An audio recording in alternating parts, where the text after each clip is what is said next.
بسم اللہ الرحمن الرحیم۔ السلام علیکم۔ حضرت حنظلہ رضی اللہ تعالی عنہ ایک شکیل و خوبرو نوجوان، حسن و زیبائی کا ایک گلرانہ اور عشق و ایمان کا ایک دہکتا ہوا لالا، اپنے قبیلہ میں ہر شخص کا محبوب نظر تھے۔ بار حیا سے پلکیں جھکی رہتی تھیں، شوق شہادت میں آنکھوں سے کوثر کی شراب ٹپکتی، عالم تنہائی میں بھی بے داغ جوانی کے انگ انگ سے کردار کا تقدس جھلکتا۔ عفیف و پاک باز حسن کی دلکشی بھی کتنی سحر انگیز ہوتی ہے۔ ایک حنظلہ رضی اللہ تعالی عنہ اپنے قبیلے کے جمالستان میں ہزاروں آرزوؤں کی امیدگاہ بن گئے تھے۔ انہیں خود خبر نہیں تھی کہ تصورات کی کتنی انجمنوں میں ان کی یادوں کے چراغ جل رہے ہیں۔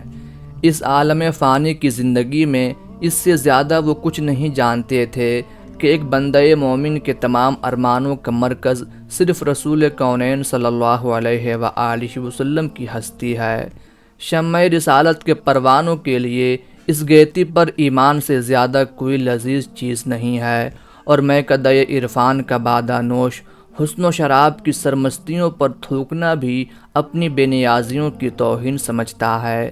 یہی وہ لافانی تصورات تھے جن کی لہروں میں حضرت حنظلہ رضی اللہ تعالی عنہ کی زندگی شرابور رہا کرتی تھی۔ محبت رسول اقدس صلی اللہ علیہ وآلہ وسلم کے فیضان سے ان کے روحانی تقدس کا فروغ اب اس نقطۂ عروج پر پہنچ گیا تھا، جہاں دامن تر کے ٹپکتے ہوئے قطروں سے گلہائے قدس کے لیے شبنم مہیا کی جاتی ہے۔ اس رنگ و نور کے پاکیزہ ماحول میں حضرت حنظلہ رضی اللہ تعالی عنہ کے دن گزرتے گئے، عمر کا کارواں آگے بڑھتا گیا، یہاں تک کہ جب ان کے حسن و شباب کا خط نصف النہار پر پہنچ گیا تو ماں نے ایک دن بیٹے کے سامنے اس آرزو شوق کا اظہار کیا: میرے ارمانوں کے شگفتہ پھول، تمہاری شادی کے لیے قبیلے کے ممتاز گھرانوں سے بہت سے پیغامات آ رہے ہیں، اجازت دو تو کوئی مناسب پیغام منظور کر لوں۔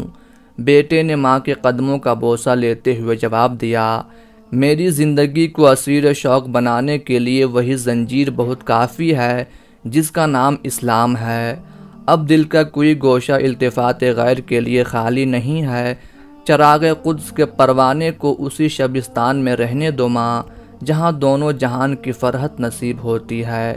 بے نیام تلواروں اور لالا کی طرح سرخ میدانوں سے زندگی کی رفاقت کا عہد کرنے والوں کو اب اور کسی پیمان وفا کی طرف مت لے جاؤ۔ شہنشاہ کونین صلی اللہ علیہ وآلہ وسلم کا منادی کب آواز دے دے کسی کو کیا معلوم۔ ایک کفن بردوش مجاہد کو ہر وقت گوش بر آواز رہنا چاہیے۔ ماں نے چہرے کی بلائیں لیتے ہوئے کہا: لیکن بیٹا، رشتہ ازدواج بھی تو اسی شہنشاہ کونین کی سنت ہے جس کے حکم پر گوش بر آواز رہنے کے لیے تم زندگی کی فراغت چاہتے ہو۔ شاید تمہیں اس کی خبر نہ ہو کہ تمہارے اس موسم حیات کی بہار دیکھنے کے لیے میں نے کتنی صعوبتوں کا مسکراتے ہوئے خیر مقدم کیا ہے، اور کتنے ہی آلام کی بھٹی میں سلگ سلگ کر میں نے اپنی محبوب امیدوں کو مرنے سے بچایا ہے۔ اپنی زندگی کی فصل بہار پر میرے مقدس ارمانوں کا اگر کچھ بھی حق تمہیں تسلیم ہو تو اجازت دو کہ میں تمہاری پیشانی پر مسرت و شادمانی کا ایک مہکتا ہوا چمن آباد کروں۔ فیروز مند بیٹے نے خود سپردگی کے انداز میں سر جھکاتے ہوئے جواب دیا: اب میرے اندر مزید انکار کی جرت نہیں ہے۔ مادر مشفقہ کی خواہش کے احترام میں سر تسلیم خم کرتا ہوں، میری طرف سے اجازت ہے۔ چنانچہ چند ہی دنوں کے بعد قبیلے کے ایک معزز گھرانے کا رشتہ منظور کر لیا گیا۔ آپ جیسے شکیل و خوبرو نوجوان کو پانے کے لیے جہاں بہت سے ارمانوں کا خون ہوا، وہاں ایک آرزو پروان چڑھی، اور قبیلہ کی سب سے حسین و جمیل دوشیزہ آپ کے لیے منتخب کر لی گئی۔ بالآخر ایک خوشگوار شام کو نشاط و سرور کی پر نور فضا میں حضرت حنظلہ رضی اللہ تعالی عنہ دولہا بنائے گئے، اور نہایت سادگی کے ساتھ عقد نکاح کی رسم ادا کی گئی۔ آج شادی کی پہلی رات تھی۔ دو دھڑکتے ہوئے دل ہنگامہ شوق کے ایک نئے عالم میں داخل ہو رہے تھے۔ پہلی بار ایک پارسا نوجوان کی نگاہ حسن و زیبائی کی نکھری ہوئی چاندنی میں خیرہ ہو کے رہ گئی تھی۔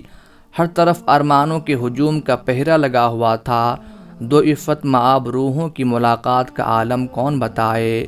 البتہ تاریخ کے حوالے سے اتنا ضرور سراغ مل سکا کہ رات کا ایک پہر بیت جانے کے بعد پس دیوار اچانک کسی منادی کی آواز فضا میں گونجی اور حضرت حنظلہ رضی اللہ تعالی عنہ چونک اٹھے۔ نشاط و طرب کے شوق انگیز لمحوں کا تسلسل ٹوٹ گیا۔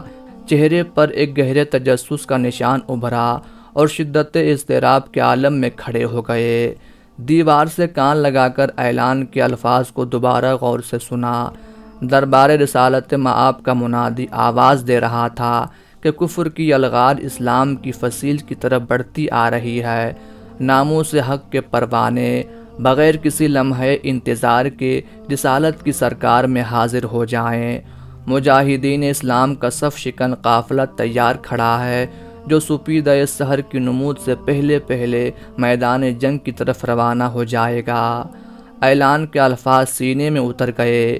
اب حضرت حنظلہ رضی اللہ تعالی عنہ اپنے آپ میں نہیں تھے۔ جذبات کے تلاطم کا عالم قابو سے باہر ہوتا جا رہا تھا۔ فریضہ جہاد نے انہیں مشکلات کے گھنے اندھیرے سے پکارا تھا۔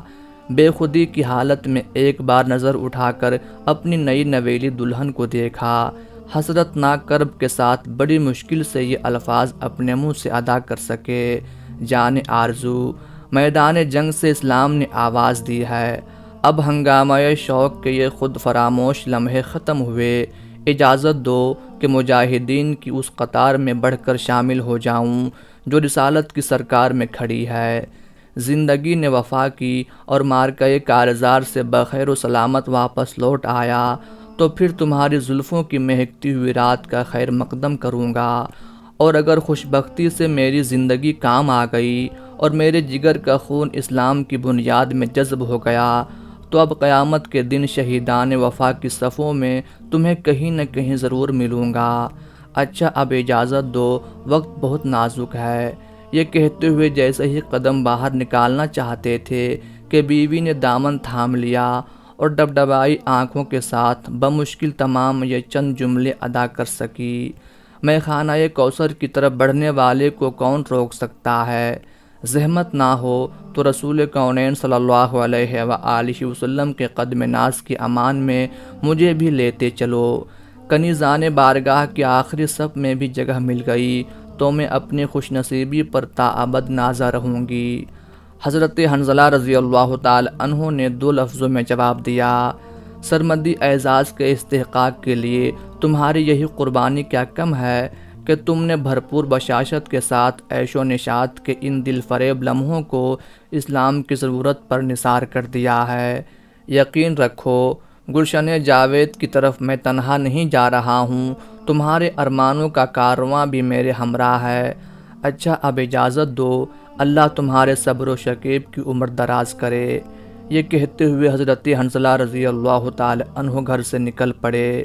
جب تک نظر آتے رہے عقیدت بھری نگاہ ہر اٹھتے ہوئے قدموں کا بوسہ دیتی رہی۔ رات کے پچھلے پہر جانثاروں کا لشکر دعاؤں کے ہجوم میں مارکہ کارزار کی طرف روانہ ہو گیا۔ جان رحمت سرور کونین صلی اللہ علیہ وآلہ وسلم ناقہ مبارک پر سوار تھے۔ پیچھے پیچھے پروانوں کی قطار چل رہی تھی۔ حضور کے رخ زیبا کی تنویر سے مجاہدین کے سینوں میں فاتحانہ شوکتوں کا چراغ جل اٹھا تھا۔ میدان جنگ میں پہنچ کر سرفروشان اسلام کی صفیں آراستہ ہو گئیں۔ کفار کے لشکر نے بھی اپنا مورچہ سنبھال لیا۔ دوسرے دن صبح کے وقت طبل جنگ بجتے ہی گھمسان کی لڑائی شروع ہو گئی۔ حضرت حنظلہ رضی اللہ تعالی عنہ کو لوگوں نے دیکھا کہ وہ بپھرے ہوئے شیر کی طرح دشمن کی صفوں پر ٹوٹ پڑے تھے۔ ان کے ہاتھ کی تلوار بجلی کا شرارہ معلوم ہو رہی تھی۔ ان کے بے دریغ حملوں سے لشکر باطل میں ہر طرف ایک شور قیامت برپا تھا۔ حضرت حنظلہ رضی اللہ تعالی عنہ کی پیاسی روح چشمہ کوثر کی طرف نہایت تیزی سے بڑھ رہی تھی۔ عالم جاوید سے اب چند ہی قدم کا فاصلہ رہ گیا تھا کہ زہر میں بجھا ہوا ایک تیر ان کے جگر میں آ کر پیوست ہو گیا۔ لہو کے اڑتے ہوئے فوارے سے سارا پیراہن رنگین ہو گیا۔ جب تک رگوں میں خون کا ایک قطرہ بھی باقی تھا، کلمہ حق کی سربلندی کے لیے فولاد کی دیوار بن کر کھڑے رہے، اور جب رگوں کی آگ بجھ گئی تو گھائل ہو کر زمین پر گر پڑے۔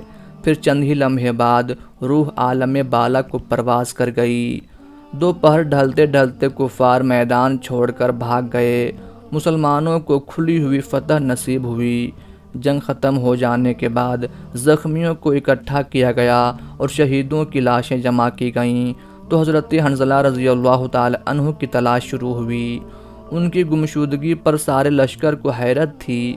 جب وہ کہیں نہیں ملے تو سرور کائنات صلی اللہ علیہ وآلہ وسلم کی خدمت میں یہ اطلاع پہنچائی گئی۔